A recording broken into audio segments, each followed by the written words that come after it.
Hello friends, आज हम लोग नई क्लास स्टार्ट कर रहे हैं। ठीक है ना, जो साइन के बारे में है।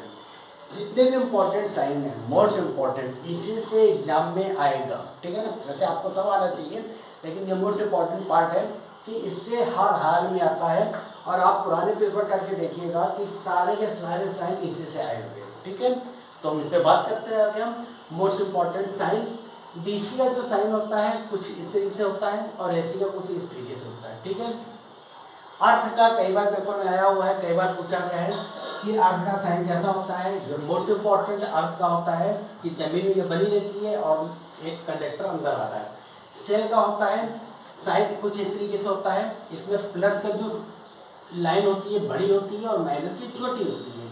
और बैटरी, जब कई सेलों को जोड़ते हैं तो बैटरी बनती है। और बैटरी को भी क्या है कि plus minus plus minus plus minus, और जो बड़ा वाला पार्ट होता है वो प्लस होता है, छोटा वाला पार्ट माइनस होता है। फिर इसके बाद बात करेंगे चौक की। हम चौक का साइन कुछ इस तरीके से होता है, ये बहुत लेमिनेटेड लीफ और पत्तियाँ होती हैं और उस पर ये कॉइल लपटा होता है। स्टार का साइन कुछ इस तरीके से होता है, डेल्टा का साइन इस तरीके से होता है। ठीक है, ट्रांसफार्मर मोस्ट इम्पॉर्टेंट, आप जितने भी एग्जाम देखोगे इंडिया के अंदर सब में ही आया हुआ है ये वाले साइन आगे से। ट्रांसफार्मर का साइन क्या होता है, ये होता है प्राइमरी कॉइल, सेकेंडरी कॉइल, बीच में लीफ। ठीक है, ऑटो ट्रांसफार्मर में हम बीच से टैपिंग करके कॉइल निकालते हैं और ये लाइन सप्लाई करते हैं। ये प्राइमरी होता है, सेकेंडरी होता है। ठीक है, इसके बाद क्या है, इसी में करंट ट्रांसफार्मर की बात करेंगे। करंट ट्रांसफार्मर भी कुछ जो है ऊपर की ओर ये लीफ होती है लेमिनेटेड, इस पर कॉइल होती है नीचे। पोटेंशियल ट्रांसफार्मर में ऊपर रेजिस्टेंस, नीचे कॉइल होती है। कुछ इस तरीके का साइन होता है।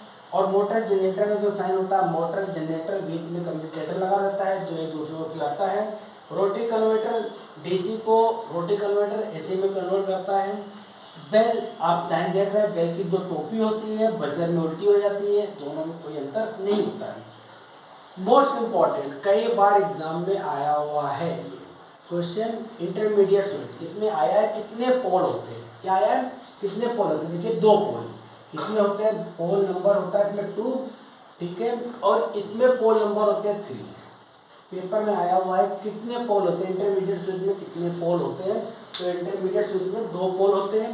एक होता है आईसीडीपी स्विच जो घरेलू में इस्तेमाल किया जाता है, एक होता है आईसीटीपी, यहाँ होता है डाई और यहाँ होता है ट्राई। तो ट्राई में कहाँ यूज होता है, फैक्ट्री में होता है। इसमें कितने पोल होते हैं, 3 पोल होते हैं, 1 2 3, इसमें 2 पोल होते हैं ये। फिर इसके बाद क्या है, रेजिस्टेंस। रेजिस्टेंस का साइन ये होता है या ऐसा होता है, और इसी में हम एक एरो बना देंगे तो हो जाएगा वेरिएबल रेजिस्टेंस। याद करने की जरूरत नहीं है, दोनों सेम है, आपको याद करने में इजी हो जाएगा। कैपेसिटर का साइन ये होता है, इस पर एक एरो लगा देंगे तो ये हो जाएगा वेरिएबल कैपेसिटर।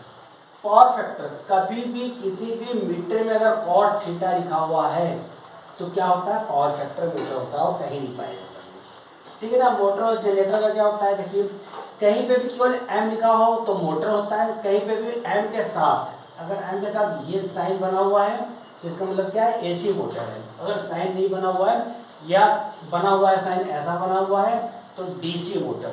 ऐसे जनरेटर में अगर ऐसा साइन बना हुआ है एसी का तो एसी जनरेटर, अगर नहीं बना हुआ तो डीसी जनरेटर। ठीक है, ये कुछ इंपॉर्टेंट है, इसको आपको याद करना है और हाल हाल में याद करना है, और ये आपको पेपर में फंसेगा। मिलते हैं फिर अगली वीडियो में।